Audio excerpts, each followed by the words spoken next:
Good afternoon. Today is Monday, October 21st. This Committee of Finance, Diversity, Equity, and Inclusion is called to order. Madam Clerk, please call the roll. Griffin. Here. McCormack. Present. Bishop. Here. Canwell. Harrison. Here. Casey. Present. Valencia. Santana. Spencer. Here. Mr. Chairman, you have the floor. Thank you so much. We're going to hear our guests first, and I'm going to bring up community relations because we know that we've been trying to get this one on the docket for some time. So, community relations, if you could join us.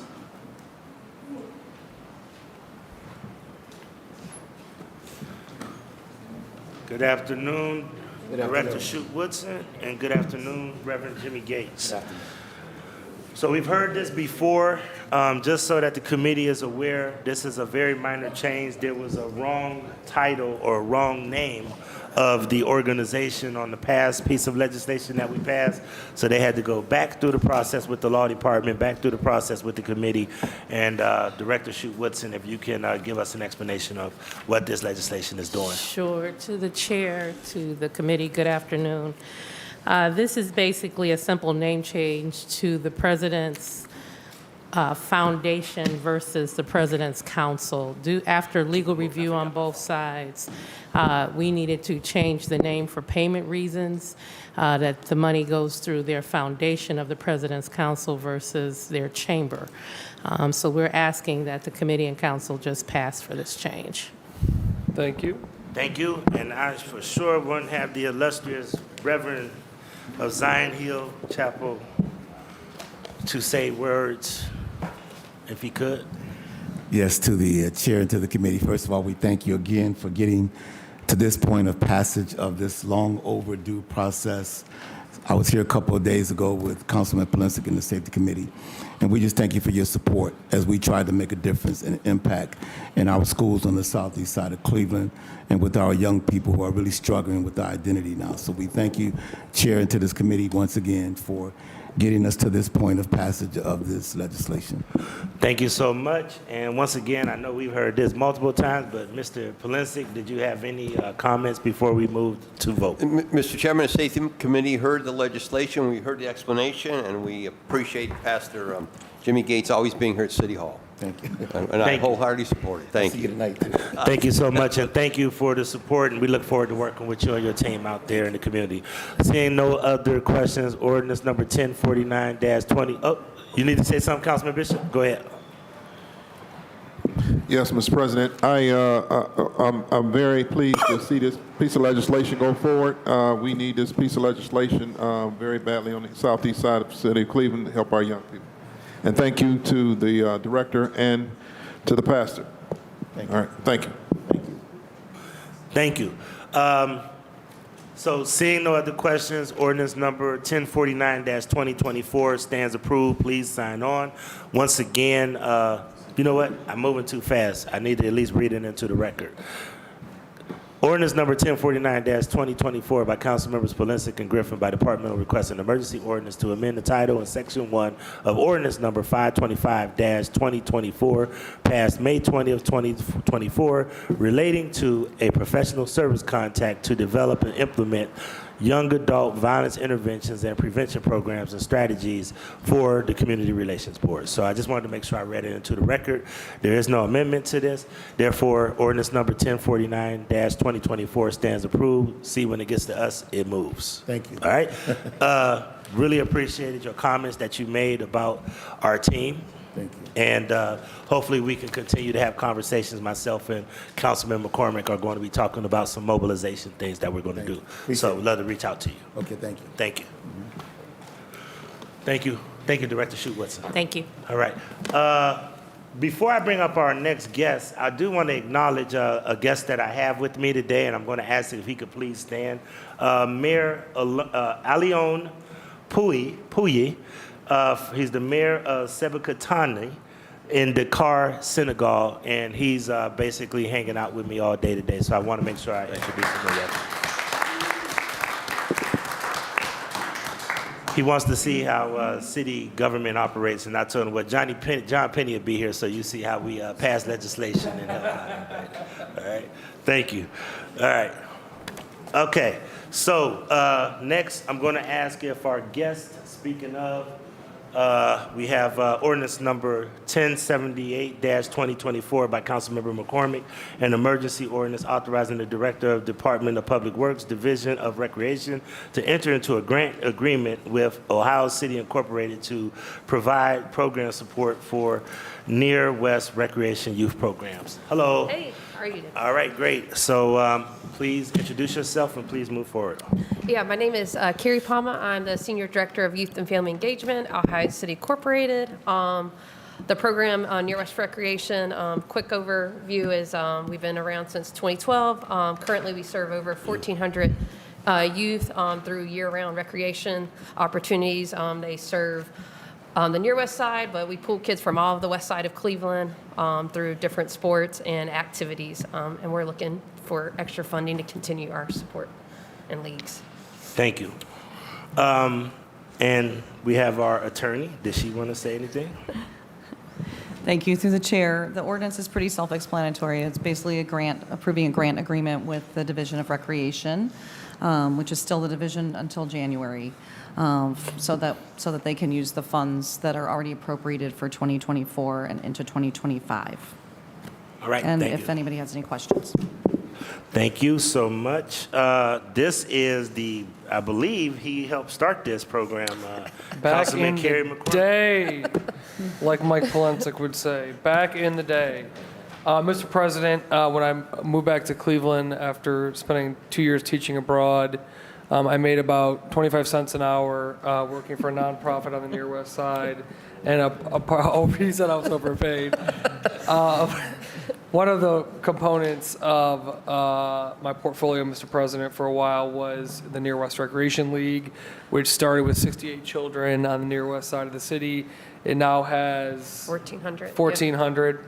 Mr. President, what I love about this program is the Near West Side is very diverse. We have wealthy folks, we have very low income folks, we have people that just moved to this country 10 minutes ago, we have people that have lived in the neighborhood for 3 generations. And what we found is the soccer field, the basketball court, the robotics table, they were all equalizers. They brought kids from all different backgrounds together because here's the thing, if you can't pay, you play. And the kids on the court don't know who paid, who didn't. It doesn't matter, but it's a fundamental component of this organization that, if you can pay your full fee, they ask that you do, but if you can't afford it, you play, period. And what we found is not only the kids got to know each other and play together, but it builds relationships amongst families and parents and neighbors that may, Mr. President, historically not gotten to know each other. But because of this program, it helps build up the community and connect folks to different backgrounds. So Carrie is the head of the organization. How long have you been chairman? 9 years. 9 years. She's never allowed to leave that organization. She is a rock star. I shouldn't say that out loud because I'm going to come and try to poach you, but she's done a tremendous amount of work with our children and families on the Near West Side. Extremely beneficial program. And I'll just say this, Mr. President, probably 6 or 7 years into the program, I was at a community meeting at Lakeview Estates, and a mother came up to me and she said, she didn't know the connection with Ohio City. She just said, whoever those Near West people are, tell them thank you. Because her son, who had challenges with his weight perception, he was a bigger kid and had, just image issues. And she said, ever since he started playing soccer, he feels so much better about himself. And I was like, that is the epitome of this league, is to empower kids and families to grow. So appreciate the consideration of this ordinance today, Mr. President. This by no means funds the whole operation, but it does chip in to make sure the organization has what it needs and also maintains the ability, Mr. President, to offer this to all kids, whether they can pay or not. Thank you. Thank you so much. Outstanding program. I've been a fan of it for a long time. So I don't have any other questions. Does anybody else have any questions regarding 1078? Councilwoman Spencer? No question. I'll just second everything that Councilman McCormick just shared, all those sentiments just shared. Thank you. Outstanding. Therefore, seeing no other questions, ordinance number 1078-2024 stands approved. Thank you so much. Thank you. Keep up the good work. I do want to bring up economic development, and I do want to, in all seriousness, one of the things Mayor Pouye has asked me if economic development can join me at the table is how do you deal public-private relationships and how do you deal with public-private partnerships. So I do want economic development, if they could join me at the table. Anybody from economic development regarding first ordinance is 1013-2024. And I really just want him to understand how these projects get put together. Thank you so much. All right. This is ordinance number 1013-2024 by Council Members Hairston and Griffin by departmental request, an emergency ordinance authorizing the mayor and commissioner of purchases and supplies to acquire and reconvey properties presently owned by 1030 East 62nd Street, LLC, and/or its designee located at 1030 East 62nd for the purpose of entering into chain of title prior to the adoption of tax increment financing legislation authorized under Section 5709-41 of the revised code for the 1030 East 62nd redevelopment project. Director McNair, and you can introduce your team that you have with you. Thank you, Council President, members of the committee. I am joined here today by Robin Brown, our Senior Development Officer from our department, and Ms. Candy Mashmore, who is the President and CEO of Yaya and Company, who is taking on the redevelopment of this project. I'm going to ask her to say a couple brief words about the project and what they're doing, and then I've got a couple slides show you on the incentives, kind of showing the math, so to speak. Thank you. Please proceed. Councilman, Councilwoman, good afternoon. This is truly a project of love with the help of Councilman Hairston. It has been a battle for us to get a building that it's over 100 years old and was in terrible shape. We got to a position that windows are being measured today to be replaced. We became a landmark building in the city of Cleveland. We are committed to maintain the beauty of the building and also follow all the rules and regulations that the city asked us, but we were doing one way or the other. We are using OWBE minorities. We are teaching them how to become certified by the city. I'm working with the director of the department.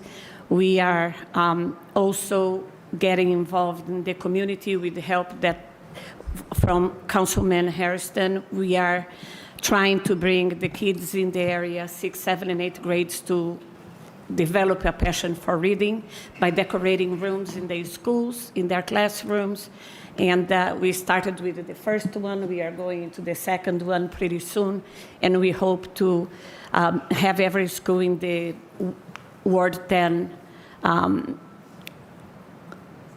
in this program. The building is almost 70,000 square feet. We are going to have my company in one of the buildings. The main building is going to be a co-work area where we are going to help women to develop their own business and having accountants and attorneys and this coming in to help them develop that self-confidence that it's necessary. When I first come, I'm from Latin America. When I first came here, I cleaned houses, and now this is a way for us to pay back to everything that this country provided to myself and my family. So the project is gonna be, for the women, for example, we will have a drop-in daycare so they can concentrate on opening their businesses and developing it.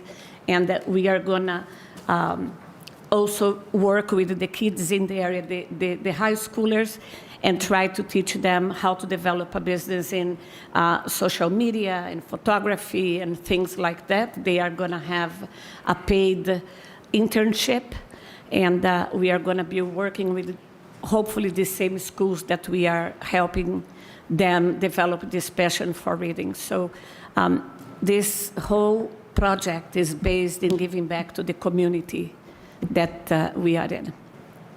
Great. It sounds like a very good social enterprise. This was heard in Development Planning and Sustainability, and it's also, I believe, in Councilman Hairston's work. Councilman Hairston? Yes, thank you, Mr. President. This was heard in DPS. Yes, it also is located in Ward 10. Ms. Candy Mashmore, what you see is what you get. A very high energy, very committed, very dedicated person to not only her business, but also the community as well. She's looking to turn this very, very old and abandoned property into something magnificent for the community to enjoy. I have been searching for somebody for quite some time to take this building on. It sits off of East 62nd Street. You know where the Ethiopian restaurant is on St. Clair? Down that street that leads you to the back of Dominion Gas, now Enbridge Gas parking lot. Massive brick property. We had spoken to many developers. A lot of people walked on it. She came along working with the land bank and said, hey, I'm interested. And I said, all right, let's try it. Let's see if we can make this work. And absolutely, we made it work. She came in, she got to know the residents, she walked door to door, talked with folks, and so she is very committed. Her primary business is home textiles. You all should visit her current facility she has. Bring your wives. You don't need to come. Just You know, send the she wives. travels the world to find these specialty made home textiles. It's not big box stuff. It is like homemade items, rugs, bedding, just all kind of things that she gets, and she works with folks to make across the country. So she has a very, very, very legitimate and very good business that she's operating in. So this facility will not only house her primary business, but it will house, as she mentioned, other opportunities for businesses to occupy space and for those who are looking for incubator space to start here as well. And so ask the committee for their full support. These are the type of projects and placemaking initiatives that we should be supporting across the city of Cleveland as we have here today. Thank you, Mr. Chair. Outstanding. I have Councilman Michael Polensek and Councilman Kerry McCormick. Thank you, Mr. Chairman, honorable colleagues, to the director and to the applicant. Is this to the north of the Slovenian National Home? So it's right up there behind? Yes. That's what I'm trying to. It's a little further down. Yeah, okay. I'm just trying to picture the area. Mr. Chair, yes, a few blocks right at the light where Martin DePores is. Yes. At the traffic light, you go south of Martin DePores, you go north to this property. Okay. I think I know exactly what this property is. And I would concur, and I thank the Councilman Hairston for his support for this project, because there's been a lot of abandoned old industrial buildings in that community. In fact, on the entire northeast side of the city. And it's encouraging to see someone willing to step up to the plate and take over a site such as this and make meaningful investment and create job opportunities for residents, and hopefully have a greater impact on that entire community. So I know the area well, and so again, I congratulate Councilman Hairston, and I commend you for making this investment in our community. Thank you. Thank you. Without him, I don't think I would have been here. Without the economic development, Robin Brown has been an asset to us. And I was remiss. I want to thank Economic Development, because with the new director and now staff, I see a new excitement, a new purpose with economic development, and I want to say that at the table here, I'm seeing some very encouraging things taking place. So good, thank you. I agree.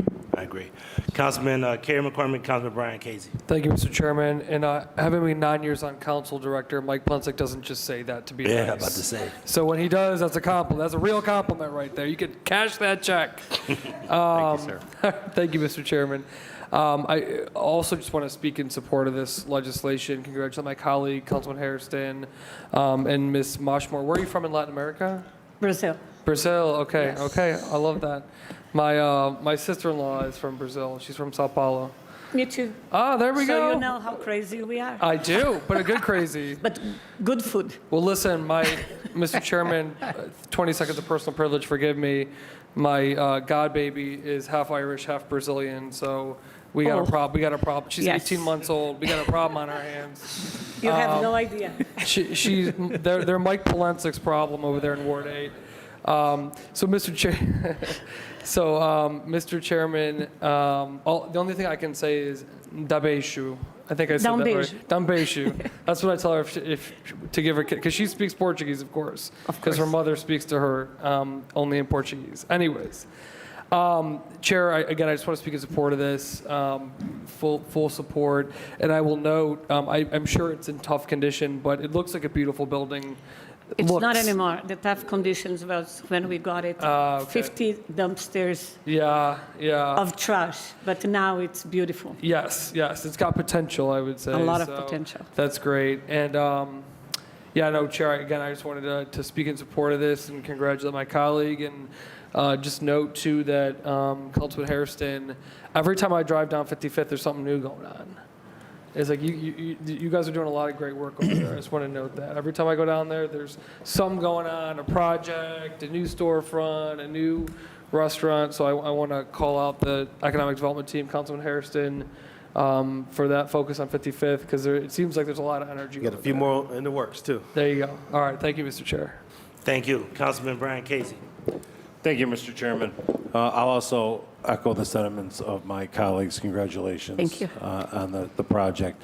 Mr. Chairman, to the director, is there a CBA with this project? Through the chairman to Councilman Casey, yes, there is. It is a standard CBA, which I'll throw up here now. So standardized CBA, right, projects underneath $20 million, receiving $250,000 or more of city assistance. This qualifies in. I think you heard from Ms. Mashmore, she is doing a lot more than the standard work associated with this, but these are, you can see the official terms of the CBA, including meeting her MBFB and CSB participation goals, which are outlined for you in there. For mentor protege programs, which are coming online. I should probably start wearing glasses. 2 paid internships, creating opportunities, and the community meetings of which he's doing. But again, I think you can tell the deep partnerships that she is making in the community go well beyond the piece of paper that is put on this screen. Okay. And then 2 other questions. Under the forgiveness loan, Yes. where it comes with create 50 jobs at the project by the end of the 5-year term, and hopefully you're up and running like within a year or a year and a half or so. My business? Yes. I've been in business for 35 years. Okay, so is that any more specific than that? Because what's to say you have 25 employees with a month left at the end of the 5-year, and then you hurry up and hire 25 part-time? How is that? And I'm not just saying her, this is in general now, Yes. right? How is that, the jobs that are created when we're giving incentives like this, and again, not just for you, but this is in general, how do we track the job? Because that's a big part of it for us, right? The income tax. Yes, sir. So how do we monitor the job creations?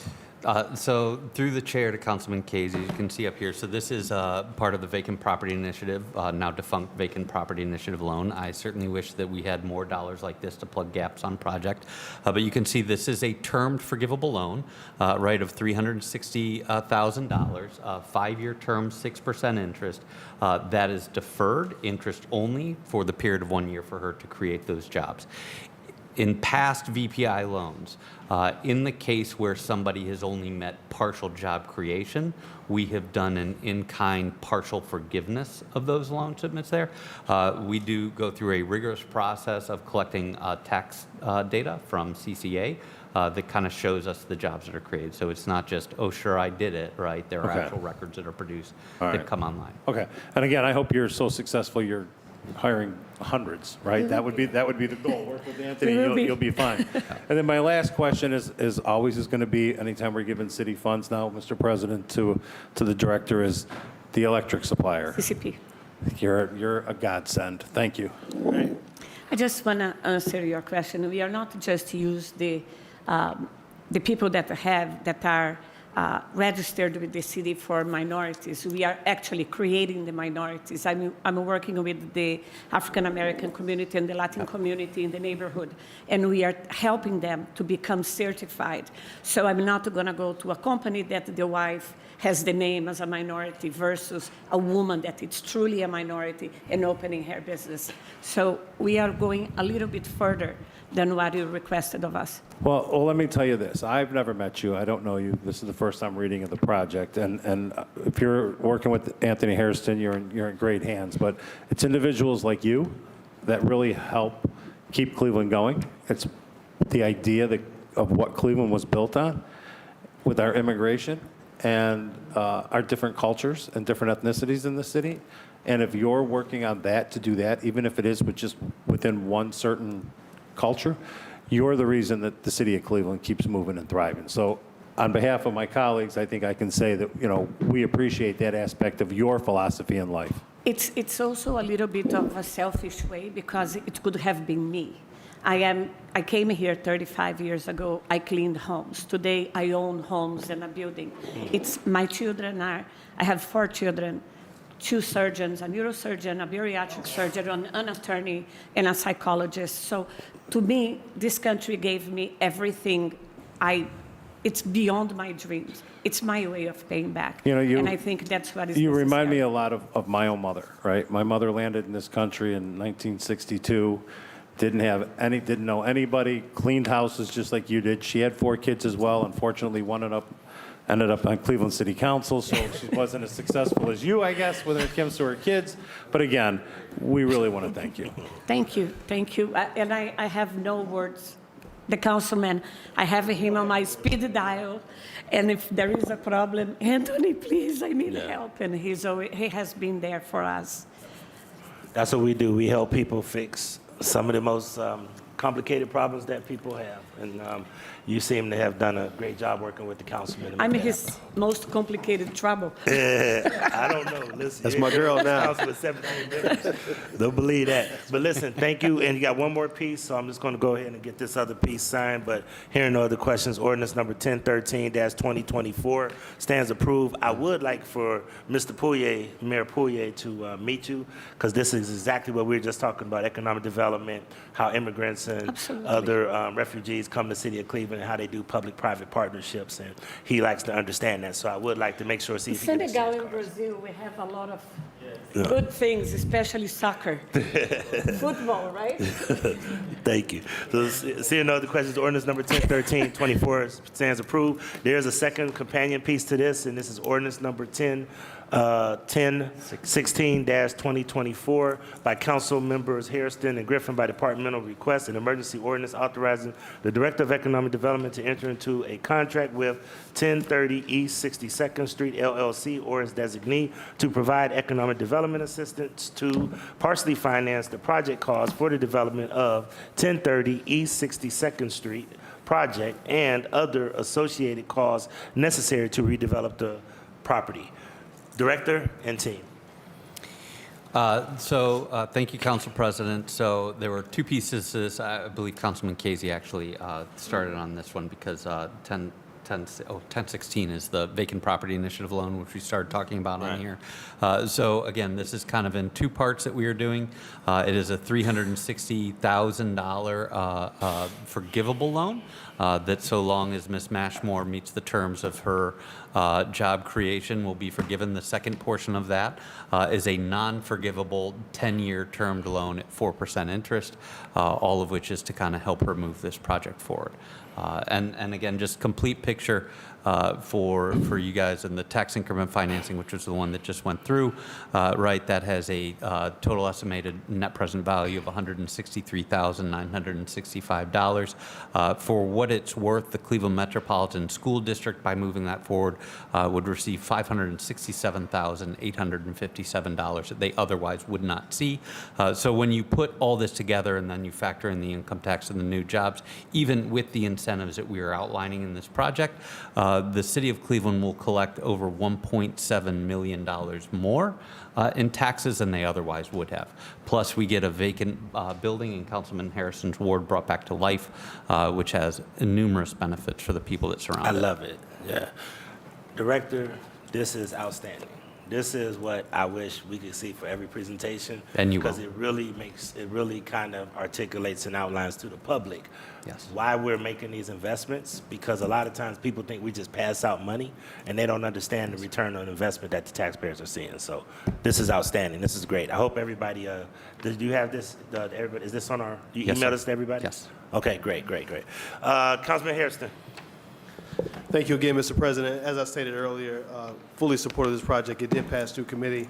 We wish Candy Mashmore much success there at the property. We know she's going to do well and partner with the community, so we just ask you for your support. Thank you. Thank you. Seeing no other questions, ordinance number 1016-2024 stands approved, and we look forward to all of the work that you're going to do. Please meet my friend. I will. Okay? All right, thank you. We're going to bring up next the team for ordinance number 1068-2024 by Councilmembers McCormick, Hairston, and Griffin by departmental request and emergency ordinance authorizing the Director of Economic Development to enter into an enterprise zone agreement with Erie View Holdings, LLC, Erie View Tower Residential, LLC, Erie View Galleria, LLC, Erie View Tower, LLC, and/or designee to provide for tax abatement for certain real property improvements for the revitalization of Tower, Galleria, and parking garage located at 100 Erie View Street, 1301 East 9th Street, in the Cleveland Area Enterprise Zone. And I'm just going to read the companion piece if I could. The companion piece, and this one has some amendments, so I'm going to try to read the companion piece that goes with it. And it's my understanding to say that this is in the record, so I do not have to read the long attachment that goes with it, but it is ordinance number 1069-2024 as amended by council members McCormick, Hairston, and Griffin by departmental request and emergency ordinance authorizing the Director of Economic Development to enter into a tax increment financing agreement with Erie View Holdings, LLC, Erie View Tower, LLC, Erie View Galleria, LLC, Erie View Tower Residential, LLC, and/or designee to assist with the financing of the Tower, Galleria, and parking garage project to be located at 100 Erie View Tower, 1301 East 9th Street, Cleveland, Ohio, to provide for payments to the Cleveland Metropolitan School District and declare certain improvements to real property to be a public purpose. And the amendment states as follows. Once again, I'm just going to read the base of the amendment. And it says, there is no legal objection to this legislation if amended as follows. 1, in the second whereas clause, line 1, strike ordinance authority and insert ordinance number 1029-2023 passed October 23rd, 2023. And number 2, in section 1, at the end, strike insert legals and insert the following legal description. Exhibit A is attached to this legislation. And Mr. McNair, these are companion pieces, so I've read 1068 and 1069 into the record. Please discuss the project and please introduce your guest that you have with you today. Thank you again, Mr. President, members of the committee. Again, joined here by Ms. Robin Brown, our Senior Development Officer, who has done an extraordinary amount of work on this, as well as Mr. John Pinney and Rich Morehouse from Corman Jackson Krantz, who are representing the owner in this project. I'm going to hand it over to them to talk a little bit about the project, and if it pleases the committee, I will walk through a couple of slides that kind of shows the math, so to speak, on both of those companion pieces before we hand it back over for questions. Please. Welcome. Thank you. Thank you, Mr. President and members of council and the administration. The Economic Development team has been a great partner. Great news to report. The residential closing for the project has occurred, and we're in process to commencing demolition in early November. The hotel capital stack and financing commitments have been secured. There was a robust market to purchase the federal, state tax credits as well as the TMUD credits, so we're pleased to see that. I think it reflects on the Cleveland economy very positively.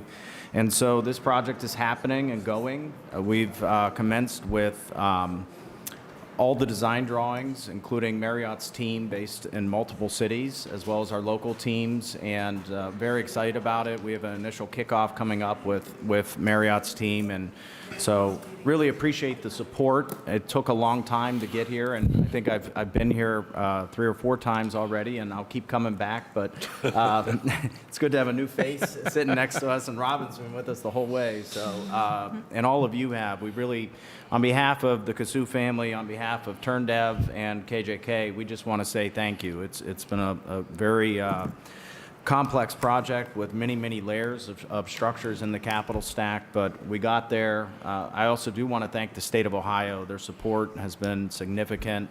ODOD has been a great partner, and without their credits, it would be challenging. So I can go. Who's your partner with you? I'm sorry, this is Rich Morehouse, my partner. He's the one who actually did most of the work on this project, so thank you, Rich. Anything to add? No. Great. So I could go through the project. I know all of you have seen this. Would you like me to go through it, Mr. Yeah, President? just very briefly, and just for Okay. everybody's recollection, this is, I believe, the old Galleria Tower, and this is the W, which is a high-end brand of Marriott, right? Yes. Okay, please proceed. Thank you. So, as Mr. President mentioned, this is the entire Erie View complex. It's about 1 million square feet. The tower, the residential office and hotel tower is about 800,000 square feet. The Galleria is 200,000 square feet. It is a significant, it's basically a city block. And we're very happy about moving forward with this project. That's the aerial view looking to the northeast. Here's basically the project summary. It's 40 stories, 810,000 square feet. This is a significant building in really good shape. It was very well built at the time, and we're excited to see it with new life.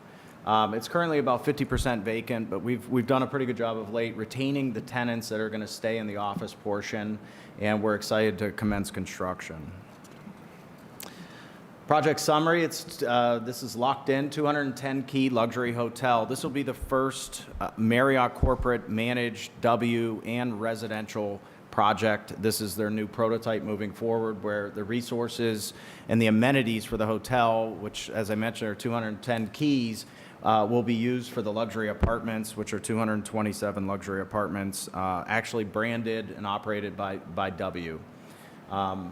The W team and Marriott Corporate have made a significant commitment to this market, and we've had great discussions with them, and we finalized our agreements with them.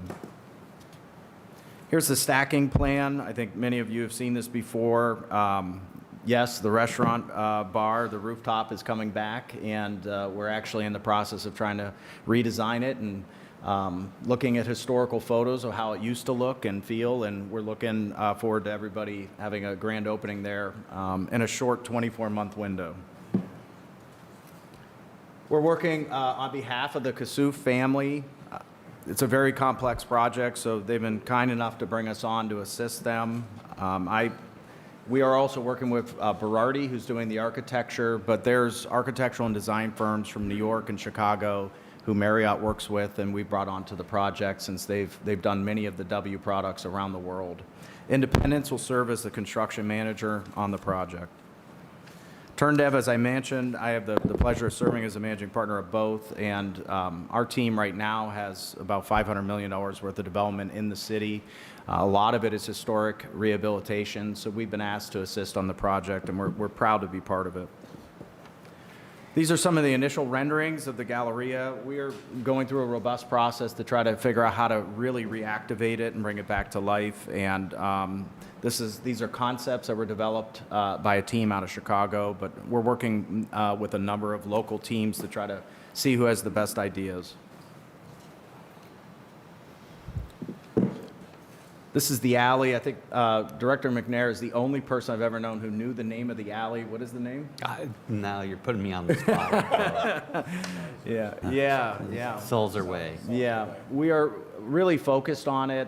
It's a hidden piece and component to the project, and we're trying to understand how to reactivate it and tie it into the commercial and retail components. Here's just another interior rendering of the Galleria components. And again, this is a work in progress. The Galleria will be part of the later phase, but the tower will start, the demo in the tower will commence immediately. Here are the sources and uses. I think a lot of you have seen this, but the order of magnitude, it's over $200 million project. A lot of layers to it, but we have secured all of these sources, and we're pleased to, as I mentioned, we've closed on the residential, and we are working towards an immediate closing on the hotel, all the financing stacks. The credits, we have term sheets, all the credits, including the TMUD component, have been priced and negotiated. So, you know, this is a live deal that's happening, and we're excited about it. As you can see, there's plenty of state capital invested. There's TMUD, 10 million in state historic credits, and we expect anywhere from 15 to 20 million of federal historic credits. Here's an ordinance description. I think, Director, should I leave that to you to cover? Yeah, I'll do it. Okay. Here are the summary matrices. We're really excited to show, and consistent with your comments from the prior presentation, Council President, really the benefit over time to the community. As you can see, the bottom right corner, it's the total taxes that the school system will receive over the 30-year period, factoring in the baseline above the tax increment financing plus the new taxes to the system. So if it performs as we expect, it should yield $50 million to CMSD over this period. Happy to answer any questions. We've done a robust set of models on this, and we feel really confident that our numbers are pretty accurate, and our analysts have worked very hard to make sure that we're giving you the best information. Here's an additional information on the tax benefits. As you could see, over time, factoring in also the income taxes, and over the 30-year period, it should be very substantial to the city. We really appreciate your support. Happy to answer any questions on the. I'm trying to be respectful of time. There's a lot here. No, that's great. So we got a few people on the list, but I did want to make sure I did ask a couple of questions. I will tell everybody this was a lot of layers, and a lot of work went into this. I appreciate everybody's patience and perseverance. I know personally that it was this was a tough one to pencil out, and for several different reasons. However, one of the things that this project represents, which is why I think we really wanted to understand it and be very intentional on this one, is because this would pretty much be the anchor of the northeast part of the central business district. So whatever happens with this property, and we know Galleria and most of this property has been emptied out lately, I think will set the tone for the northeast central business district. So I'm glad to see that we're finally hearing all of the information about it. Just a couple of questions. How did you determine the amount of hotel rooms versus residential? Because one of the things that I'm always concerned about is, you know, and I tell Dave Gilbert this from Destination Cleveland, we build hotels and somehow they don't end up being used, and then people have to transition to residential. How did you strike that balance to make sure that you have the best of both products? So Marriott did a robust study and really knows the market just about better than anybody. And it was their mix and their market analysis that yielded about 210 hotel rooms. And their other Marriott managed assets in the city, particularly in the downtown, are doing quite well. In fact, I'm happy to be on the Destination Cleveland board, and I'm in my 5th year as the chair position, and I could tell you that I think this year may turn out to be one of our strongest years. The bed tax collections may be even higher than 2016. So that doesn't mean that we don't hit a saturation point, but the key about hotels is it's an ever-evolving game, and the product needs to evolve and change. And when one hotel We have one in foreclosure, receivership actually, right on Lakeside.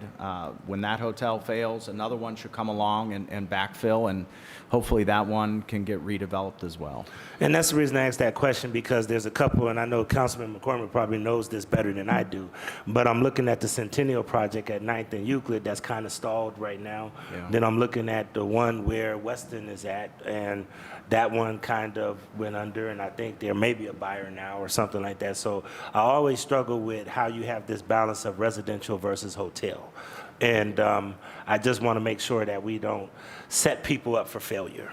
And how is that being determined? But Agree, and Marriott studied it. Also, Destination Cleveland did a market study in connection with the project, and we talked also with their sales team. And the W product is a bit different than some of the other products that you mentioned, and the Marriott, Destination Cleveland, and others felt that the market could support it. Certainly Marriott would know better than we would, and all of our lenders have done market studies and approved it as well. So I do just want to note that the Westin was purchased and is actually doing very well. It's good that it's gone into a good operator's hands, and in terms of Centennial, that's a challenging project, and all of us wish that one would go. I want to say this the right way. It's my understanding that this hotel is built a lot around the energy of sports. And we know that there's a lot of conversations. I personally have not thrown in the towel for our professional football team, but are any of these recent announcements affect the potential for this project to go through? No. If it was the Cavs, that would be a different conversation, given the number of games. In this case, with the limited number of games, it's not factored into the conversation, and certainly everybody involved is aware of those dynamics. And Mr. President, like you, I haven't thrown in the towel either. I wish more corporate leaders would say the same. All right, thank you so much, Mr. Penny. I know this was heard in DPS. Councilman Hairston, did you have any remarks? Yes, thank you, Mr. Chair. This was heard in DPS. We spent almost 3+ hours on this piece.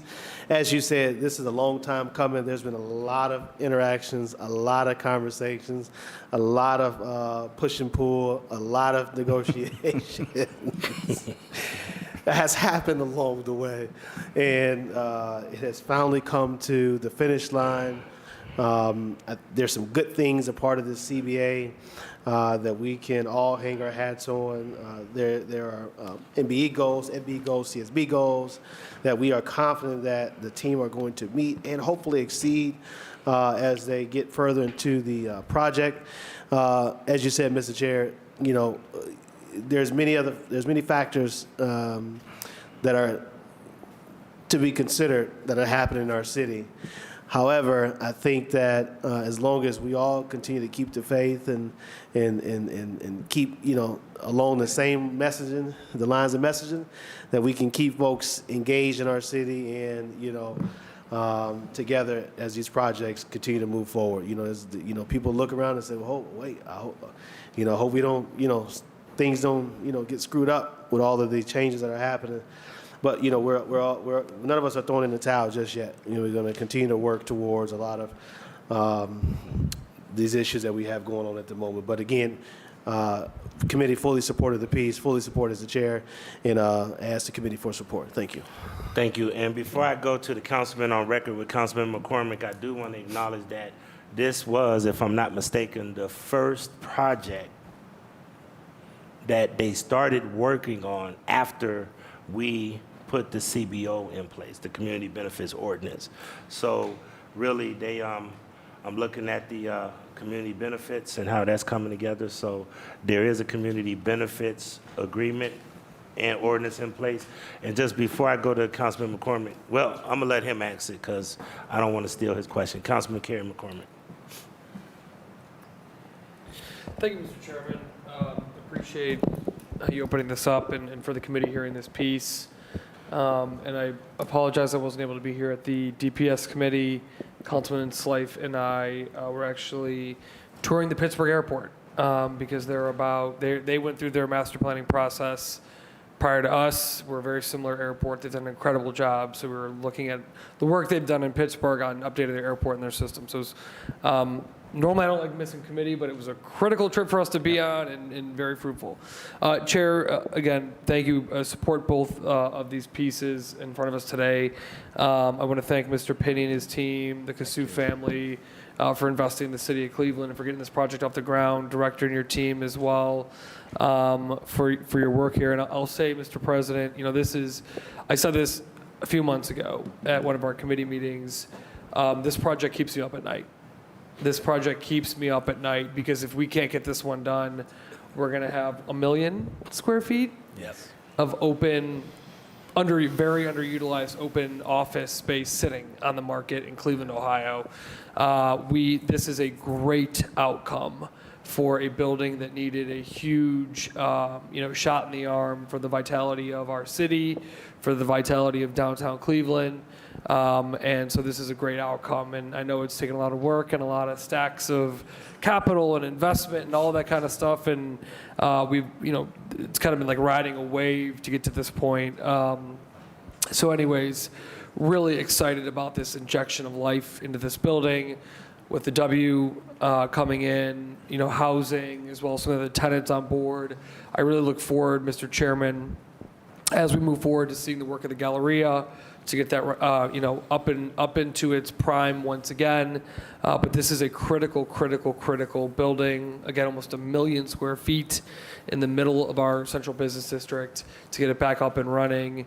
It's been fun listening to the stories of top of the town from my colleagues Mike Polensek and Anthony Hairston. I'm a little too young to have known what that was like, but appreciate those stories. Can't wait to see it again. That's right, Hairston too. He heard about it. That's right. He was there. Yeah. Anyways, so really excited about this project, Mr. Chairman. And I think, quite frankly, and I don't know if this is going to give any relief to the development team, I think we actually learned a lot about the community benefits process through this project. The good, the bad, and the ugly, going to be honest. So, but I think this project, whether they wanted to or not, made the CBA process better and helped us understand what was needed out of that process. And so I do think it did somewhat of a public service in doing that. But again, Mr. Chairman, this is a massive investment in the city of Cleveland, taking a building that not many could have taken on. Critically important building in our city and breathing fresh life into it. So that our downtown and our entire city stay strong, Mr. Chair. So, been a long time coming. Really thank everyone involved who's got us here, and again, the economic development team for their hard work on this as well. Thank you, Councilman McCormick. Councilman Mike Polensek. Thank you, Mr. Chairman, my honorable colleagues, and to the administration, to the representatives of the Kasu family. As Councilman McCormick said and Councilman Hairston, I've long maintained that this was probably one of the most critical projects that possibly could be undertaken in the city, because I was there for the grand opening of the Galleria, and I can recall back up for the grand opening, but I also recall that Dick Jacobs, when he built something, whether it be Key Tower or this, he always went first class. He always built things quality. And when this opened, it was a real destination place, because during the summer, specifically during the summer, you would just see hundreds of people walking down 9th Street and going in there for all the restaurants and the retail establishments that were there. And it was really a hub on the northern part of East 9th between St. Clair and Lakeside. It was just a draw. And then we all saw what happened with regard to the economy and disinvestment and everything else that transpired. And Erie View was the second tallest building to go up after the Terminal Tower. So a lot of us have a historical remembrance of that and the fact of everything that was associated with that as well. So I want to commend all that has been involved in this. The only question I had, because I wasn't clear, the residence, the W residence, will those be apartments? Yes, they'll be conventional apartments. Conventional apartments managed for the first time by Marriott Corp. That's interesting. That's what I said, that's huge. So it's not a weekly thing, it's you can move in there. Okay, and that's going to be floors 17 through 28. Correct. And using the amenities that are built into the hotel, you'll, as a resident, have access to room service if you'd like and other services. I think, Mr. Chairman, the utilization of the various parts of the building, various quadrants in the building, I think it's very important, because what I see here, and let's hope it's all right from what we're looking at, that now you create that critical mass of people to utilize the Galleria, and you get businesses back in there, and hopefully retail back in there, and again, becomes that destination place for people from folks and employees from the federal building, City Hall. I would walk over there all the time along with other folks, and it was just that wonderful place. So I can't wait till the top of the town is open again, so I can revisit that, part of my youth, and I look forward to this. I commend all involved. Thank you, Mr. Chairman. Thank you, and I'll just close by this, to just say this was a complicated one, and I want to commend everybody who stayed at the table, because I know that this one could have fell off several times along the way. And the fact that the ownership group, along with the developers and the city, really continued to stay engaged, and council be made apprised of the difficulties in this. And I think Councilman McCormick was right. Other than this is the first major CBA that we did under the Community Benefits Ordinance that we passed, and probably the only one that even compares to what we had to look at to this one was the one that we just did with Bedrock. So, and this one is not as big as Bedrock. So trying to find that sweet spot of making sure that the community sees a return on their investment was critical. And once again, it revitalizes a part of the town that we have long seen dormant. So thanks and kudos to everyone. Seeing no other questions, ordinance, Councilman Brian Casey. Thank you, Mr. Chairman. Mr. Chairman, to the director, just two questions. One, the apartments, market rate or low income? Market rate. Market rate. Do we know what the market rate would be in those apartments? I think we're modeling below $3 a foot, which is where we want to be, probably in the $225 to $250 a foot. To give you perspective, there high-end buildings in University Circle right now are over $3 a foot, and same with Ohio City. And then how big would these apartments be? I think they average about 800 square feet. Okay. And then the second one is looking at the community benefits agreement, and Mr. Chairman, to Mr. Penny, and I'm sure you know where I'm going to go with this one. Sure. Right? Cleveland Public Power, it says here that you'll agree to use Cleveland Public Power where feasible and for 5 years. So I kind of even though I don't get it, I kind of understand the feasible part of it all, but why just 5 years? I think it just allowed us to make sure that we got competitive rates. I could tell you this, on almost every one of our projects, we've had a fantastic working relationship with CPP. Our intent, as now the project manager, is to work exclusively with CPP. I can't speak to what would happen after 5 years, but I've never been on a building or a project where suddenly you change service unless there was a service failure or something like that. So, Well, it happened in this building prior to you guys taking ownership of it, and that's why we're going through the problem with all the infrastructure, you know, in the bottom with the substations and everything. So, and I just want to say we appreciate CPP's partnership on the front end. They've been great on our other projects, and so, like I said, our intent is, in our instruction to independents and our engineers, is to work with CPP, bring service into this building, and they're going to get the contract. and then, Mr. Chairman and Mr. Penny, you have my obligation, and I'll make sure I stay on top of Cleveland Public Power. But when Councilman McCormick and Council President Griffin are standing there cutting the ribbon, I hope that sign that you says signage, I hope it's powered by Cleveland Public Power when we go to cut that ribbon. Thank you. Thank you. All right, seeing no other questions, ordinance number 1068-2024 stands approved, as well as ordinance number 1069-2024 as amended stand approved. Looking forward to all of the work that goes into this, gentlemen. Thank you so all much. again. Truly, thank you. And we may need to enlist you guys in our coalition that me and McCormick are putting together. Thank you. Mr. McNair, miscellaneous. Ms. Brown is also outstanding and great. She does a great job. I want to acknowledge her whenever we get a chance at the table. I do want to follow up in that brief meeting I had with you guys a couple of weeks ago. I'm getting a lot of people that want to know how to do business with the city. We really need to try to draw up a template and start doing those kind of sessions because we're getting more and more, especially small minority developers. So let's have that conversation. And you will get a sneak preview of that tomorrow. I look forward to it. I look forward to it. Thank you, sir.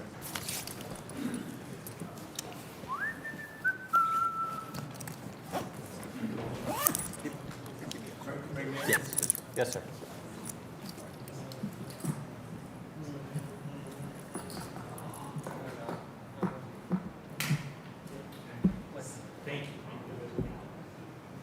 Thank you, Mayor.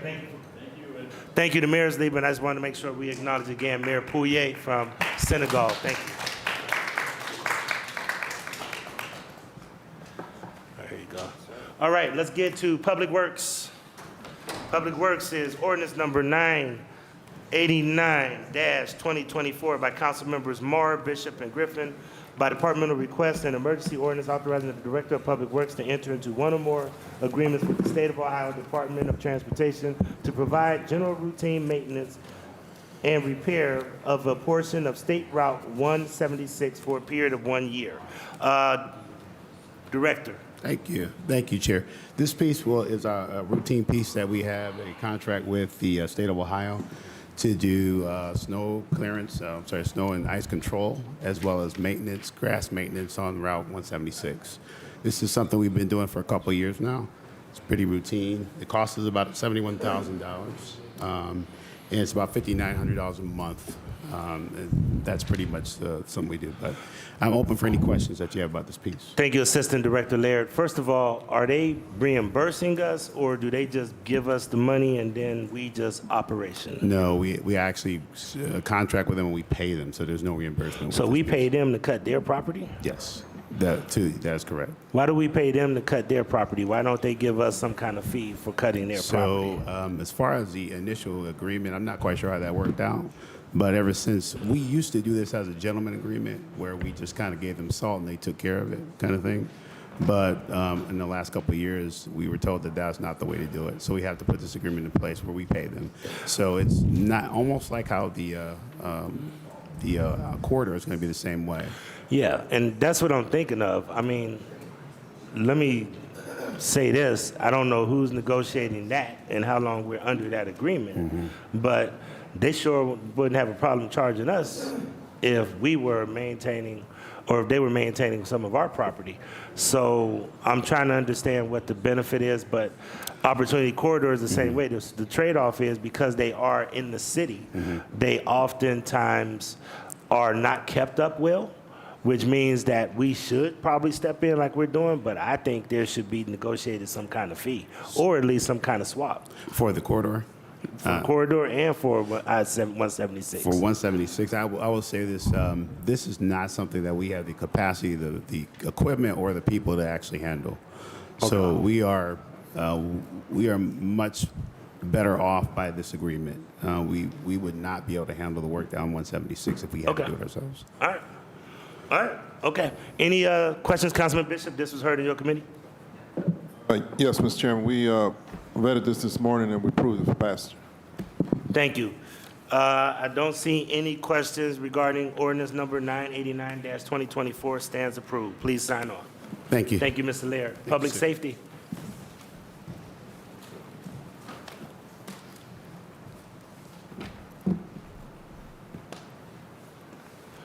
Good afternoon. Good afternoon.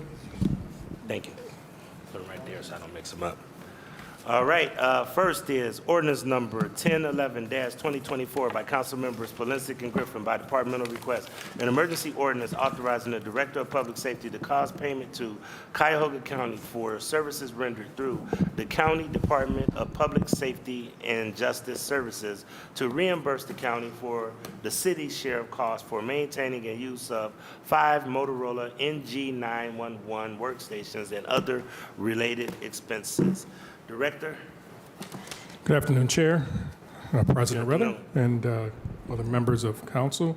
With me at the table is Assistant Director Nicole Carlton, If approved by council, ordinance number 1011-2024 would authorize the city to reimburse Cuyahoga County for the city's share of cost for maintaining and use of 5 Motorola NG911 workstations.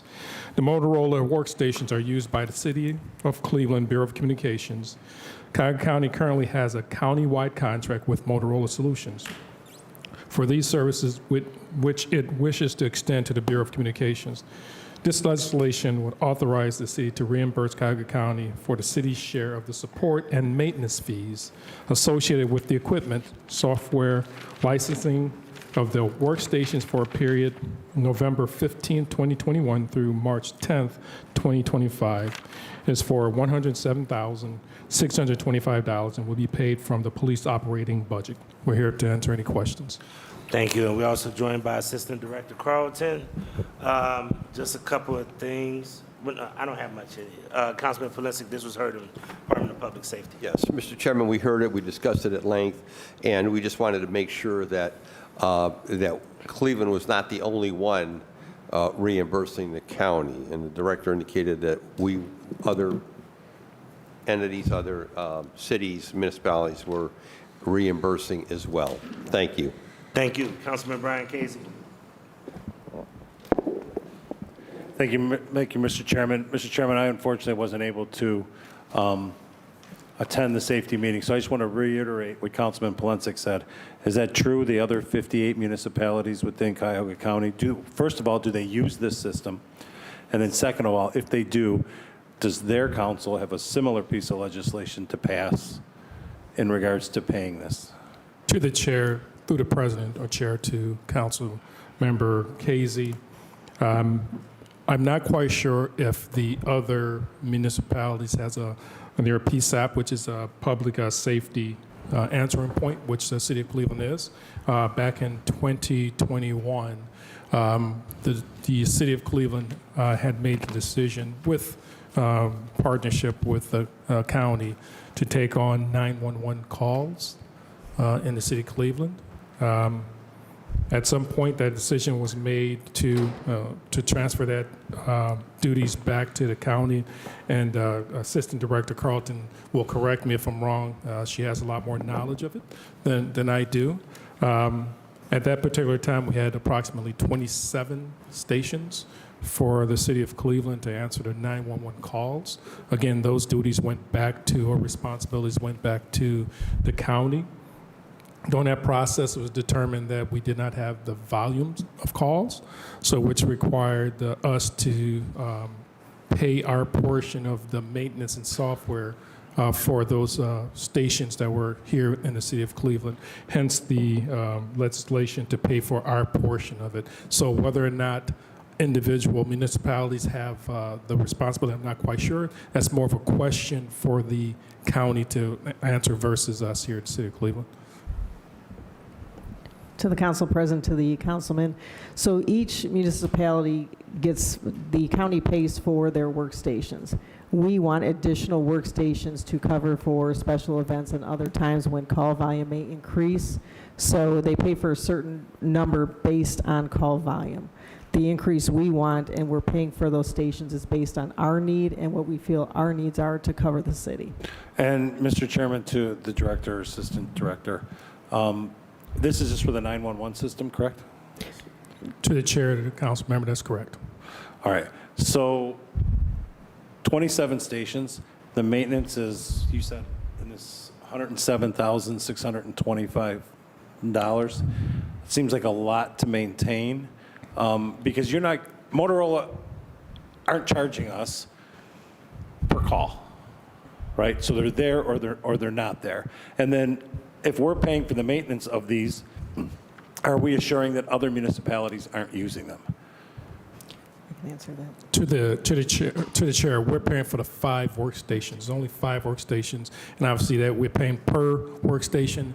When you break it down, it's approximately $532 per workstation, Okay.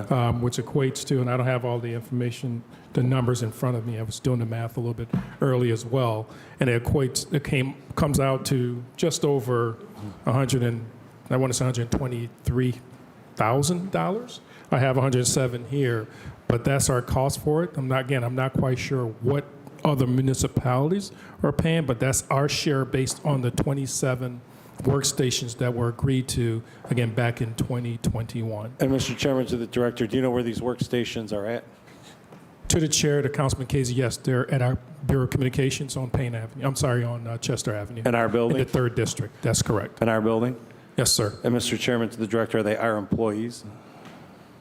Through the chair to Councilman Casey, that's correct. That's Bureau of Communications, which work primarily for the Division of Police. We also have EMS there as well as fire dispatch. All right, Mr. Chairman, I mean, I just want to make sure that the county's just not looking at Cleveland as being big brother and all of the county municipalities are using 911. Yep. And if somebody calls 911 in Perea, is it routed to ours down on Payne Avenue? To the chair, no, it is not. So can you just explain that? Are these only 911 calls that are coming into the city of Cleveland? Through the chair to Councilman Casey, that is correct. All 911 calls made in the city gets routed to the county 911 center, and then who in turn will transfer that particular call to the City of Cleveland dispatchers. And Mr. Chairman, to the director, do you think that's why people have to sit on hold for so long? Because they're calling 911, it's going to one place, then they have to put them on hold to transfer them to another place. In the meantime, we've got a loved one who needs EMS there in 3 minutes. To the chair, Councilman Casey, obviously that's always one of our concerns, to make sure that the call process is seamless. So to your point, we don't have people waiting to get a response from a dispatcher, so it's seamless. And if we have issues associated with that, because we do have quality control, we direct that to the county. Also, and just for educational purpose, and I know everyone here at the table is aware, we also just have direct calls. Dial the 216-623-621, 1234, which goes directly to our dispatch center as well. Right, that goes directly to our dispatch center, right? It's not rerouted somewhere. To the chair, to Council Member Casey, that's correct. Thank you, Mr. Chairman. All right, thank you. Seeing no other questions, ordinance number 1011-2024 stands approved. Please sign on. Next one is ordinance number 1012-2024 by Council Members Polensek and Griffin by departmental request. An emergency ordinance authorizing the Director of Public Safety to cause payment to Cuyahoga County for services rendered through the County Medical Examiner's Office to reimburse the county for the city's share of costs for maintaining and the use of the automated fingerprint identification system. Director? Through the chair, council members, if approved by council, ordinance number 1012-2024 would authorize the city to reimburse Cuyahoga County for the city's share of costs maintaining the use of the automated fingerprint identification system, which is AFIS for short. The Cuyahoga Regional Automated Fingerprint Identification System, is maintained by the Regional Forensic Science Laboratory of the Cuyahoga County Medical Examiner's Office.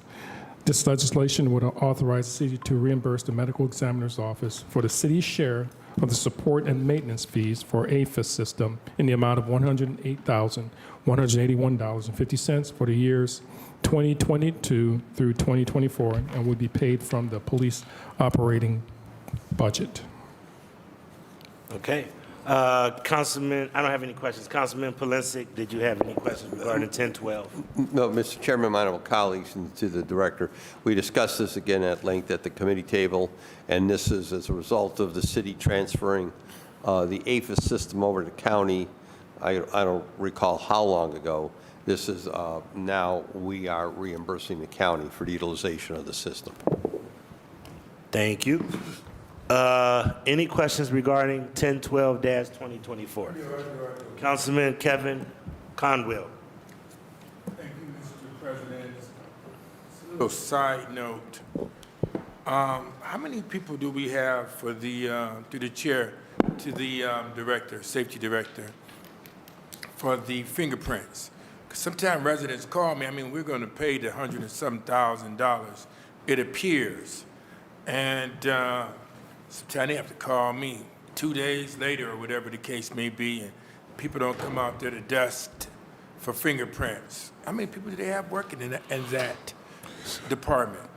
If you could you make sure you elaborate on what we're paying for versus what you have to the councilman's point? To the chair, Councilman, I want to make sure we're clear. We're talking about two different things here. Yeah, it's true, but I'm just doing a little quick Right. sidebar. I understand. So his miscellaneous we're paying is, for it. because that is a problem. Okay. So someone gets their home burgled, how Right. many people are Thank you, on the Mr. team to go President. out and dust for fingerprints? Because that's an issue that a lot of people are going to ask. Correct. To the chair, to Councilman Conwell, to answer your question, I don't know the exact number of officers or detectives that are actually assigned to the crime scene and records unit. I can get that information to you. It's a 24/7 operation with those Yes. detectives that are assigned there. The officers assigned to that particular unit receive their assignments and they respond accordingly. What may happen, and does happen periodically, is something major that occurs, such as a multiple shooting or shooting and so forth. Those particular detectives may have a list of assignments. Yeah, it may be something from a burglary to something to that effect where prints are being asked to be taken. Well, those particular assignments, unfortunately, may sit until they're finished processing something major, again, such as a double shooting or shooting. And that may take them a little while. Then they'll go back into the queue of responding to the other calls for service for fingerprinting. That's what you're talking about in particular. Again, I don't have the exact number of detectives assigned to that unit, but I'll get that information to you. What we're talking about here in particular. Oh, I got that. I got that Okay. what we're talking about. Because I said earlier it was a side note, because if I'm paying for something, it's not my money, it's my residents' money. Efficiency means a lot to me, and you just narrated the why. So I understand, the bill and everything. It just was intriguing because, Mr. President, and they probably have done that with you, residents call, Councilman, I've been waiting here for 2 days, or Councilman, I've been waiting here for many hours, and we're paying for something. You got to be efficient with the residents, and it's their money. To the chair, to Councilman Conwell, in those circumstances when the residents are not getting the service that they should, please have them contact their respective commanders or the chief's office so we can see what we can do to get those assignments taken care of by crime scenes and record detectives. It's really important for me as well as the command staff and the Division of Police to make sure that we service our residents, give them the service they deserve, and them waiting a couple of days, as you just described, is unacceptable. So we're going to do everything we can to make sure we respond accordingly. Okay, thank you. And thank you, Mr. President. Thank you, Councilman, and I do hope, I know that Public Safety is going to be doing a presentation in front of Councilman Polisic. I hope he announces it again tonight. But I really would encourage everybody to be there on Wednesday, because those questions that you're talking about, Councilman Conwell, I think all of us had that question, because you're exactly right. When we get people that get car thefts and other things, people sometimes say that police don't even show up to even dust. And I don't know if it's a man or woman power issue or what it is, but we got to get that. To the chair, before you move on, can I respond to that Sure. real briefly? Because I know other folks are waiting to come up here as well.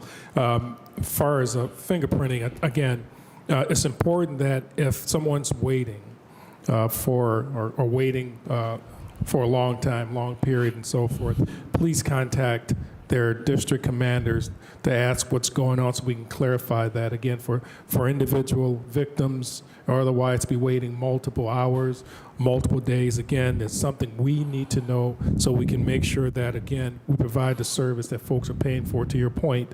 So please let us know so we can take care of that, respond accordingly. And thank you for taking care of St. James. I can tell you that we just had that issue about 2 weeks ago with St. James AME Church, where they had a break-in and then nobody showed up, and that's when this issue became prevalent to me, okay? Thank you so much. Thank you, Councilman. Seeing no other questions, ordinance number 1012-2024 stands approved. Please sign on.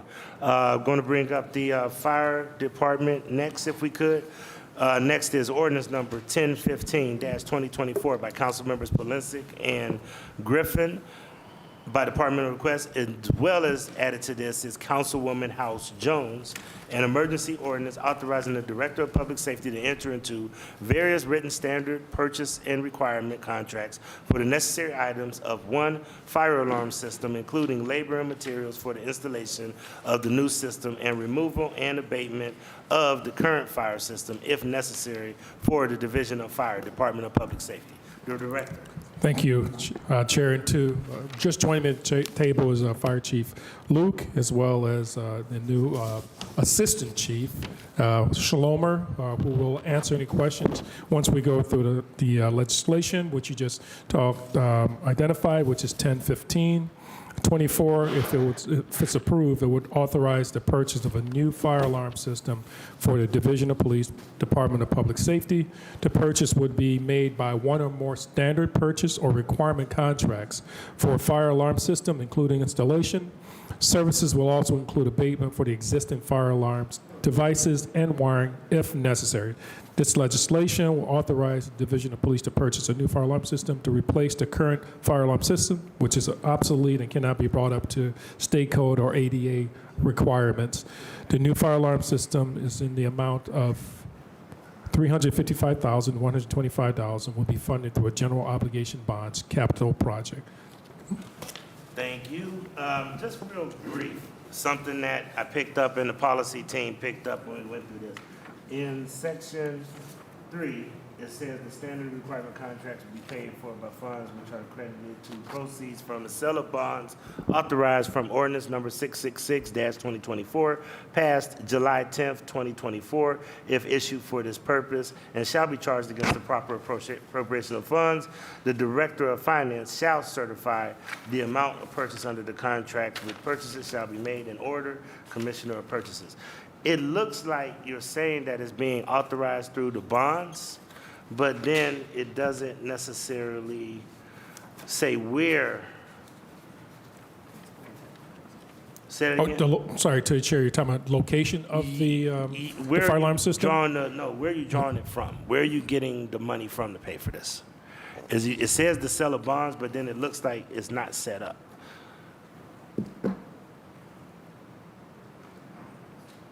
You understand what I'm saying? It says that so you said you're going to pay for this by bonds. Correct.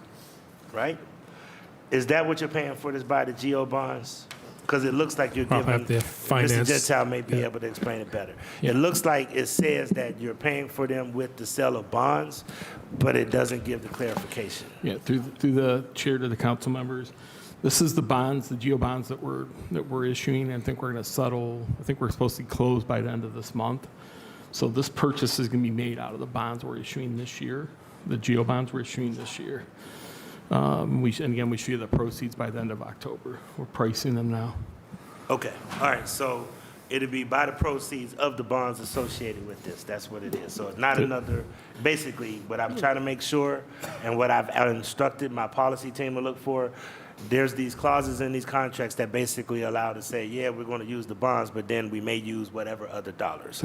And I'm trying to close that loophole to say what we're legislating is what we're going to use the money for. Through the chair to the councilperson, the committee, that's this year's bonds. Okay, got it. That's why I just need to clarify.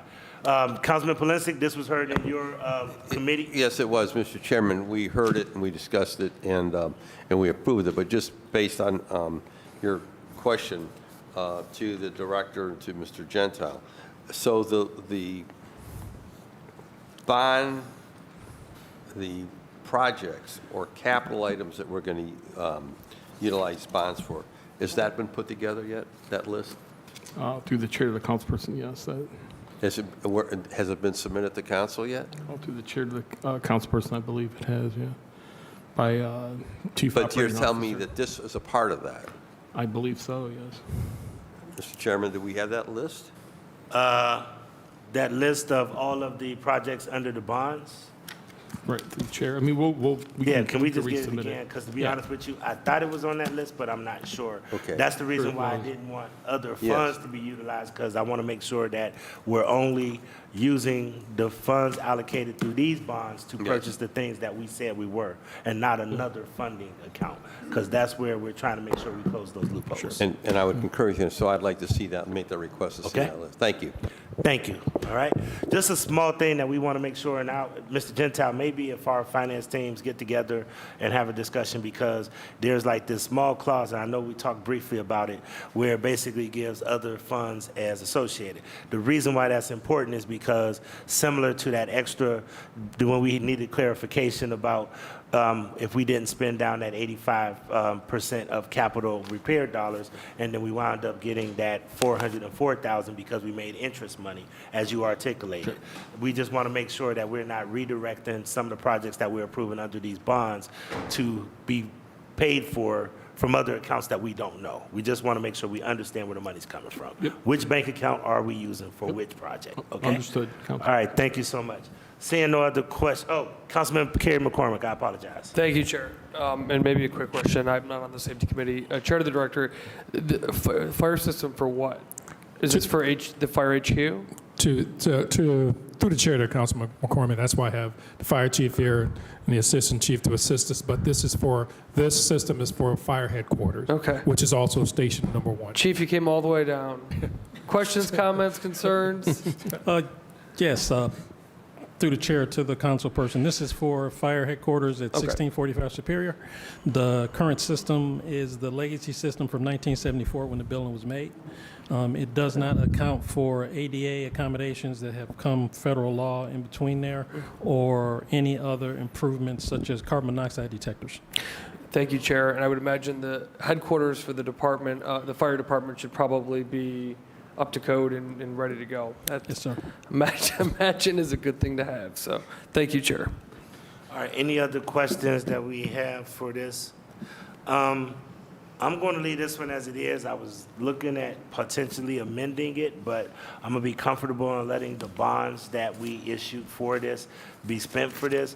But I'm going to try to make sure that I spend some time with our fiscal team understanding a little bit more about trying to avoid if other funding sources are being used to fund things. We want to make sure that we're only appropriating dollars for specific projects. So we'll have that conversation. Understood. All right? All right, seeing no other questions, ordinance number 1015-2024 stands approved. Thank you. All right, thank you. All right, last up, finance. Might as well stay here. I could stay. All right. Mr. Gentile, I got to say, they got to be lucky to have you over there, because you articulate and explain more about finance than half of the folks in this building, so. I got trained by the boss. Lucky they got Joe, because some of this stuff is complicated. I got trained by Sharon, so. Yeah, that's what I was thinking, Anthony. Come on upstairs. Yeah, come across to the dark side. All right. Ordinance number 1081-2024, as amended by Mayor Bibb, an emergency ordinance to discontinue the Division of Information Technology and Services, the Office of Information Technology Planning, and the Office of Urban Analytics and Innovation by repealing various sections of the codified ordinances of Cleveland, Ohio, 1976, to establish the Department of Innovation and Technology, to enact new sections 148.01 to 148.03, to repeal section 127.12, and to amend section 171.40 of the codified ordinances relating to the foregoing changes. Basically, in essence, this is, and let me read the amendment first and then make sure I'm understanding this correctly. The amendment is as follows. There is no legal objection to this legislation if amended as follows. 1, in section 6, at amended section 171.40, A9, line 3, strike or her designee, and insert or his or her designee. This is dated 10/14/24, signed by Kevin Roberts, Chief Assistant Director of Law. Mr. Gentile and Director, or Chief, Director, Chief. Yep, through the chair to the committee, what we're trying to do is we're trying to create a new department in the city for basically IT, urban analytics, and 311. There'll be 3 subsections under the new Department of Innovation and Technology. Currently, the ITS department has sat under finance historically. Most organizations have moved it out to prominence with the prominence of IT now. Everything functions on IT. We kind of been functioning under an old model where this has been tucked under finance. This will bring it out and kind of bring more prevalence to IT as an entity. It's also going to bring some higher impact to 311, which will be a section now of this new department. So they're going to pull that out from finance under the telephone exchange, and then urban analytics, who's been a separate office of the mayor, will be a section of this department. So we'll have one department ran by the chief/director, Chief Stephanie, and we'll have 3 sections. So we'll have information technology, 311, urban analytics. So these are 3 current entities that are running. They're just 2 are in finance. 1 is an office of the mayor. They'll now fold under this new department. And I'm going to turn it over to Chief Stephanie to kind of walk through the presentation real quick about the org structure, and then we'll take questions after we go through the presentation. Thank you. Please. Good afternoon. How do we drive the slides? Apologies. Right here. Thank you very The much. clicker. There you go. Technology is good when it works. Yes. As you've just heard, we're just simply trying to create a new city department, the Department of Innovation Technology, which will be created by combining ITS, IT Services, 311, and Urban Analytics and Innovation under this one department, and taking the entire group out from under finance and having them report directly to the Chief of Staff. So this is the current structure that we have. And as you can see, the 3 areas are somewhat scattered apart from each other. And under the new structure, they simply become combined into one department under me, under Bradford Davey, Chief of Staff. Why we think this is necessary? First is accountability. All 3 of these departments have very technological components to them. And so this brings all the technologically complex departments, groups together into one department under my leadership, and I have a technical background. This also gives us some cost efficiency because we're able to get some economies of scale by combining all the technology departments, so to speak, together. It's more flexible in that the groups can then pivot together. Again, it's a technological pivot as we find things are necessary for the 3 groups. And then collaboratively, these 3 groups actually right now, this is the moment when they really need to work closely together. 311 being relaunched by Urban Analytics is now becoming more prominent. Urban Analytics itself is starting to move into more and more detailed analytics and need more technological support to their data warehouse. And then ITS, as you know, the unfortunate cyber attack, ITS needs to really lean in more heavily into cybersecurity and into help desk. I believe that's all for the presentation. Any questions? Oh, key changes. I think the key thing here, I just said it, ITS is going to be focused on cybersecurity and help desk. Nothing fundamentally really changes for 311 and Urban A&I. I should emphasize this combination has no budget implications. We're going to bring the 2025 budget as a separate topic under the new department after this. That's what I was going to ask, because we just did operations with Urban Analytics this morning. So you're saying that somehow the new department might want to talk to Joe Tytron to figure out when you guys want to come and go through the operational review, because we want to understand more about Urban AI, which we did today, but we also want to understand more about cybersecurity, because clearly that is a major issue in the cities. Yeah, through the chair, this department will take effect January 1st. So they're submitting their budget, they're in the process of sending in all their budget requests for these entities, but it will not this new department will not take effect till January 1. Totally understand that, but once again, how we're doing operational overviews, Yes. we changed to the system that we did last year, and we're trying to refine it this year, where we do the operational side of the departments now, so then when we can focus on the budget in February. Unless we have a special hearing once the department is up in January, then you guys may need to talk to Joe about when you want to come and talk about how the department is going to be structured, because I have some serious questions about how are we going to try to prevent another cyber attack. Is it bodies? Is it more capital that we need to put into capturing that? Those are things we need to understand through the operational process so that we can make recommendations for the budget, so that we can make sure when you do submit the budget that our recommendations have been considered and hopefully implemented. Yep, through the chair. Okay? Understood. Yep. All right, Correct. thank you. Yes. I got you on the list, Councilman. I had Mike Polinsky and Kerry McCormick, and then I have you. All right? Thank you, Mr. Chairman, my honorable colleagues, and to the chief. And I have not had the pleasure to meet her before today. The budget goes into effect April 1st. So why would this go into effect January 1st? Through the chair of the councilperson, we'll put in a temp ordinance for this, just like we do the regular temp. So we will put a temp ordinance in for this new department before the end of the year. And you're telling us at the table, Mr. Gentile, this is budget neutral? Through the What we're chair, doing. through the chair of the councilperson, they've just submitted their budget request, so I'm not going to go on record as saying this is going to be budget neutral. Different departments are requesting additional staffing. We may have additional staffing around cybersecurity. At this point, we're just lifting these folks into the new organization. But they do have requests in, so I Okay, want to be clear. so on that there one. you go. Yeah. You're asking us to set up a new department, correct? Through the chair, that's correct. But we don't know what it's going to cost. Through the chair, I mean, once we have the budget hearings, I mean, you could amend the budget when we do that.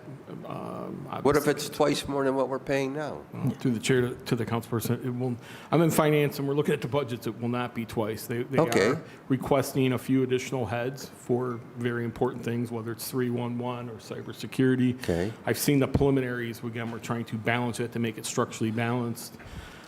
It will not be double. It will probably be a little bit more than it is currently. But again, we'll bring that to council, and we have to vet it with council, and council will, make amendments to it as appropriate. And to the chief, you're indicating to us at the table, by setting up this new Department of Innovation and Technology, will make us more efficient and effective? Through the chair to the councilman, yes. Tell me how.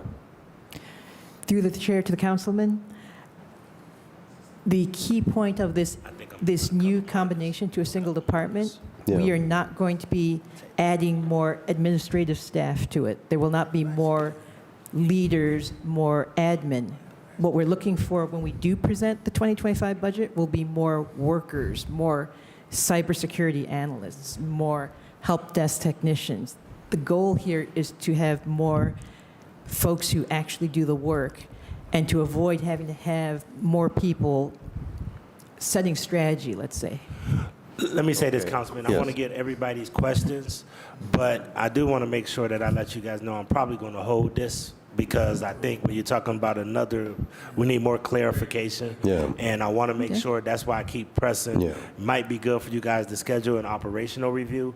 I will be willing, if it makes sense, after you hear some of the questions from council today, to work to do it in another financial where we can do the operational as well as you guys making your pitch, because it's a lot of unanswered questions. I know you said this is budget neutral, but I want to make sure that we got a better understanding, and it seems like I'm just getting the looks from my colleagues. It needs a little bit more vetting, okay? Sure. So let's See, hear the questions, okay, and then thank let's you. come back. And I appreciate, Mr. Yeah. Chairman, you taking that approach. Because, I'm all about service. That's all I'm about. Anyone knows me, it's all about delivery service. I'm not interested in nothing else. Because that's all day what I get phone calls on and emails on as I'm sitting here looking at my phone. That's all I get. questions about concerns and requests for services and delivery of services, and then the problems and issues that we have surrounding them. And so, just like we heard today when Ms. Crow was at the table about 311, so I did a little bit of due diligence on my own. So I found out that we have temps in 311, not permanent employees, we have temps. So I need assurances from somebody that we're going to hire real people, that we're going to hire real city employees. Okay, and then you're right now 3-1's over at 205, correct? To the chair, to the councilperson, correct. Where are you moving it to? Through the chair to the councilperson, I think the plan is to move to Erie View where Urban AI is. Okay, what else is being planned to move there? Through the chair to the councilperson, nothing else to my knowledge. Okay, then it goes back to what the council president said. We need to understand the big picture here. Who's moving where? What efforts are being undertaken to hire real bodies, real city employees to work in 311. That 311 is critical to city council for the delivery of service for our constituents, because I promote it all the time. And what I really love when I have somebody call me back and they tell you, call your councilman. That's what I love. I love those, okay? I love those calls the best, okay, when I refer people to 311. But I want to be assured that we're not dealing with temporary employees, that we're going to deal with, there's going to be an effort, and that ties into what the council president and others, why it takes so long to hire people here is unbelievable. In all my years, I've never seen anything like this, why it takes so long to hire people. So, Mr. Chairman, I want to make sure that what we're being asked to do here is going to be, again, cost effective, that it's going to have a positive impact on the delivery of services for our citizens, that the issues pertaining to cybersecurity and all that wonderful stuff, that we're going to be addressing those issues and concerns. And then again, this is the appropriate action that we should be taking. I'm concerned about it creating more chiefs around here. I need more Indians.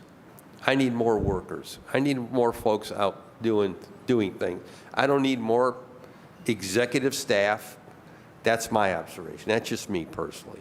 I want people that are there to help us deliver services on behalf of.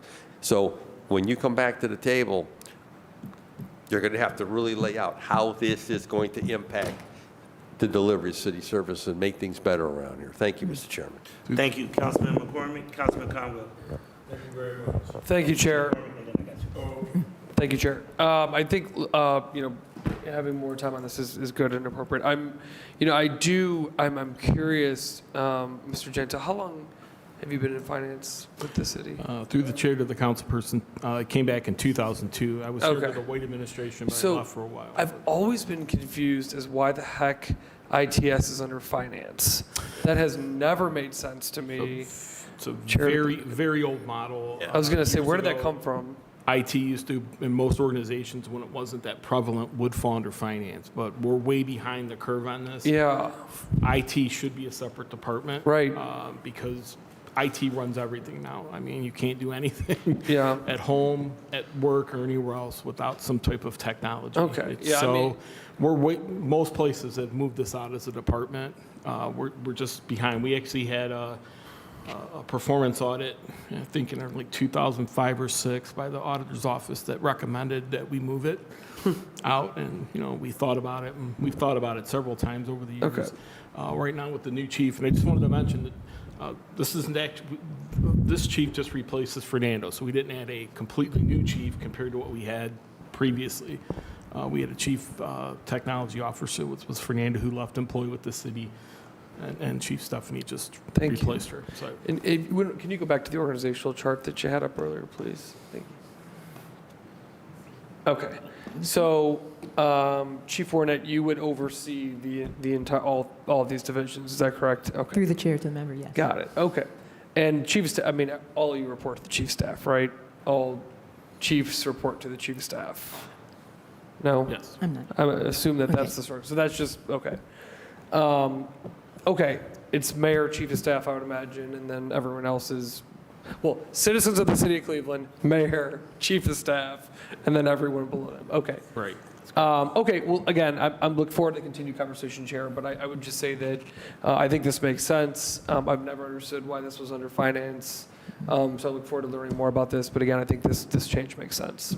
So Thank you. Absolutely, and just to give a little bit of historical background, I remember we did have a chief and Chief Melody Mayberry Stewart.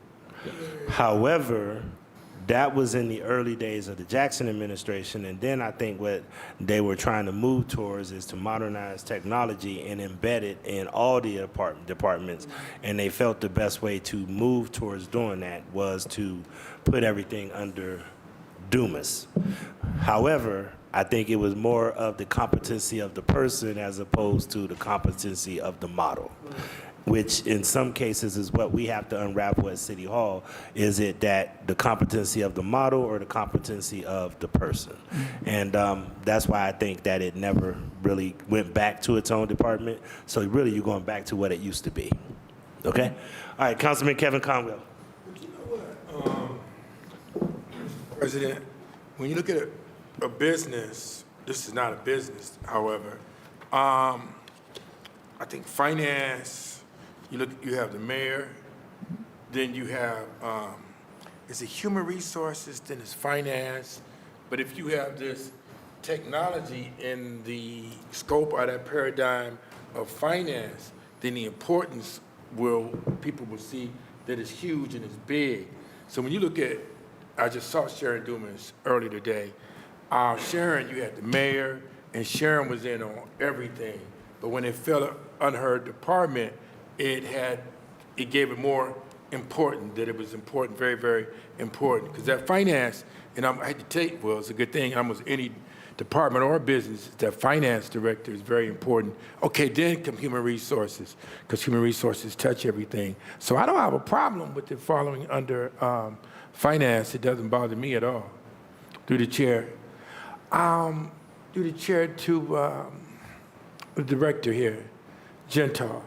Why did you guys bring this to us without bringing us a budget or to show us a process analysis? You brought it. This is going to take time to vet out through the chair to the director. And you've been here for quite some time. To the chair, the council person, if we have another hearing, we'll have more of the numbers flushed out. Right now, there was kind of our numbers are a little preliminary. We're trying to balance the budget and make it structurally balanced. We ask all the departments to submit what they want, and then of course finance has to look at it and say, that's great, but you can't have this and you can't have that, because we have to get back to a structurally balanced budget. So we're in the process of doing that. If we have an operational hearing and bring all three parties, 311, maybe that's what I'd love to see what council president wants, if he wants all three to come together with us. At that point, we'll have better numbers of what we're going to budget or what we plan on trying to propose next year on the budget. Right. I would just say, finance, again, I'm not going to say it's not important, because of course I've been in finance my entire time. But when IT falls under finance, there's always a financial thought about it. And there should be an independent thought about what IT's needed, then finance chimes in on what we can afford. So having it separate, looking at, not worrying about the financial impact initially, I think is important. It's very important. And then what we have to do as finance is we look at what the IT department wants or any other department, and then we say, well, that's great, but we can't really afford this, but we can afford something close to it, and we compromise with the departments. But having it separate, I think, is very important. I can't more strongly recommend that IT become its own department. Again, I know that we have to come back and vet it again, and we're happy to do that, give you any information and whatever you need. But I think it's important that eventually we move towards making this a department. Because again, they have to have the ability to look at everything IT-wise and make recommendations, and then finance again will look at what we can afford, and we'll work with council to then budget what's appropriate. Got you. You know what? With IT, I'm not a technical person, but I had some stuff in college dealing with it, and you're gonna do. Are you guys gonna be doing the IT plan for the different departments through the chair, like you do IT for? Because they, like the water department as well as CPP. I'm looking at their IT strategic plan right now. In my mind, I'm looking at it. And are you guys going to be helping them with that as well? And are you going to be helping with project management as well also? Because I know some IT people have project management in there, through the chair to the chief. Through the chair to the member, that would be the ideal, is for water, IT has always been separate, so has ports IT. Yes. They won't necessarily report to us so much as we should all be working together, because that's how you avoid cost overruns, loss of skill, and frankly, cyber attacks, is when all your IT components work together. That's what I'm looking at with finance, with the cost overruns, because I'm looking at it right now. With your IT for CPP, reason they're in trouble a lot, if you had you guys to monitor and control CPP with IT, I think you would be more efficient to the chair, to the chief. Yeah, through the chair to the council person, our centralized IT does consult heavily with the IT department at utilities and airports. They work collaboratively all the time. Again, knock on wood, their systems have been stable, but they've not had any problems. Hopefully they stay that way. But no, they work together all the time, and they'll continue to work together. But I think it works out well, and I think they're working pretty good together. Overall. You know what, and I'll yield, Mr. President, shortly, and I'll get to my other question. With 311, matter of fact, I was able to implement that way back, I think in 2006, I legislated 311, but we didn't have the money to push it like we're doing now. So, I appreciate that. That was a good piece of legislation. I think Zach Reed and I worked on it together with 311. However, you could, when you do the IT part with the budgeting, when people call in, let's say, for an issue or concern in a certain area, let's say it could be in the Mount Pleasant area, or it could even be where Councilmember Brian Casey is the council member at, you could take your complaints and do budgeting off of some of those complaints and show it to us. Here's an example. More senior citizens are calling in 311 on an issue in Councilmember Brian Casey ward, and at 311, you could take it and have supporting evidence, and we could budget it off of that instead of making it kind of, I don't want to say the political approach, but I just said it. But you could do that from 311. Or what streets are caving in or streets need to be resurfaced. 311 will show you that this is what our bosses, what they're saying to us, supporting evidence from 311. Yeah, through the chair to the council person, I think with the new system, and now we're taking calls for everything and not just the limited ones that we took previously, we should be able to capture a lot more of that data. Again, the preliminary budget request is from some additional 311 call takers, and that's another reason to move to area view, to give them more space, because we know how important it is to council. It's very important to the administration to beef up 311 and get the call takers, and we will continue to try to get employees.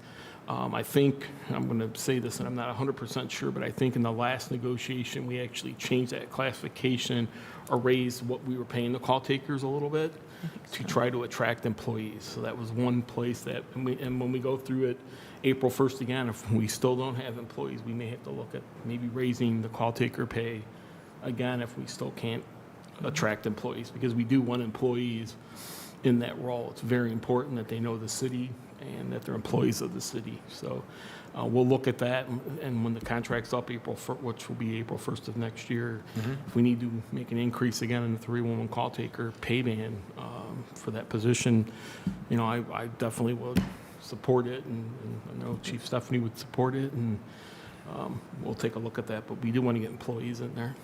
Okay, that's important, because attrition will hurt us, even if you're recruiting why don't you put the recruiting numbers in training in the book? I never could understand that when you bring it to us, just how much it costs to recruit certain people. See what I'm saying, Mr. President? It costs us $100,000 or $250,000 to recruit for IT or for purchasing and procurement.